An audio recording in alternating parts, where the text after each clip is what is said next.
Voilà, donc une petite démonstration de l'outil Python Tutor qui sera un outil qui va nous permettre de visualiser nos codes pour bien comprendre ce qui se passe lors de l'exécution.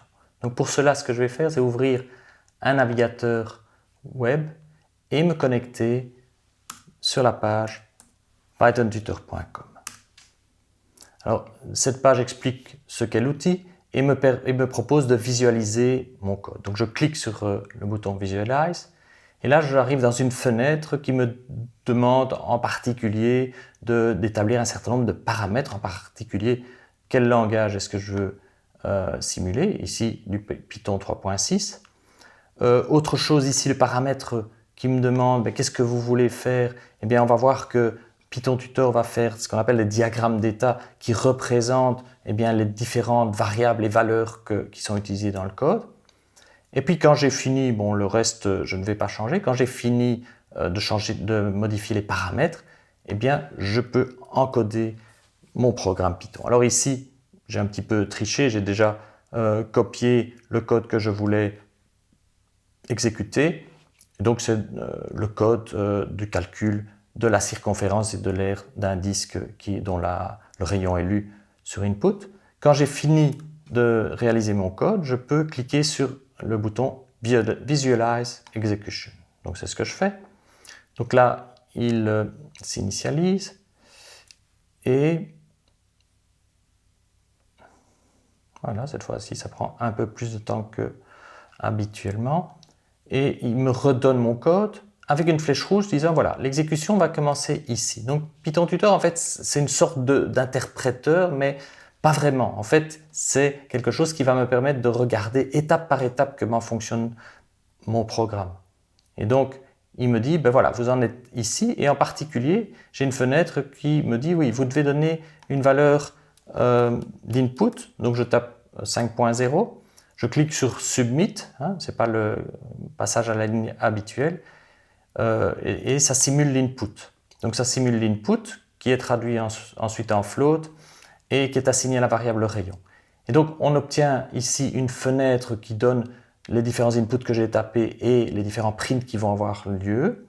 J'ai aussi une fenêtre donnant ce fameux diagramme d'état avec l'espace des variables, l'espace des noms, qui me dit que j'ai une frame globale, une trame globale, avec une seule variable pour le moment qui s'appelle rayon.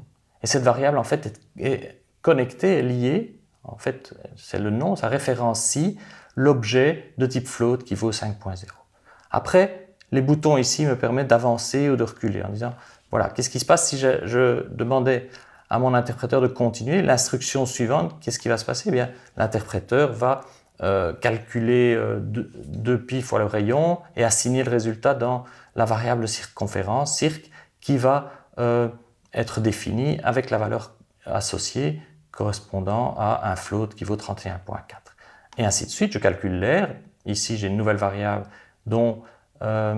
qui correspond à une valeur qui vaut 78.5, de nouveau de type float. Je peux faire le print circ.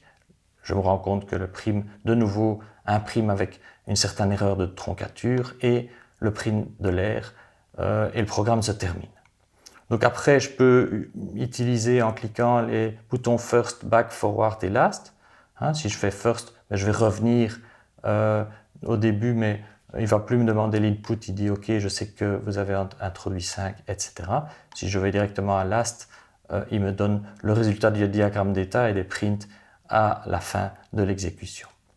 Alors, après, je peux cliquer Edit Code, soit pour changer le programme que je voudrais simuler, soit pour changer mes paramètres. Par exemple ici, autre possibilité de paramètres, c'est que dans les diagrammes d'état, je représente les diagrammes de façon plus concise.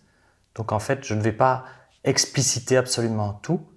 Et donc après, je peux cliquer sur Visualize Execution et exécuter le programme de la même façon. Donc ici, j'introduis l'input que j'envoie et puis je peux continuer, etc.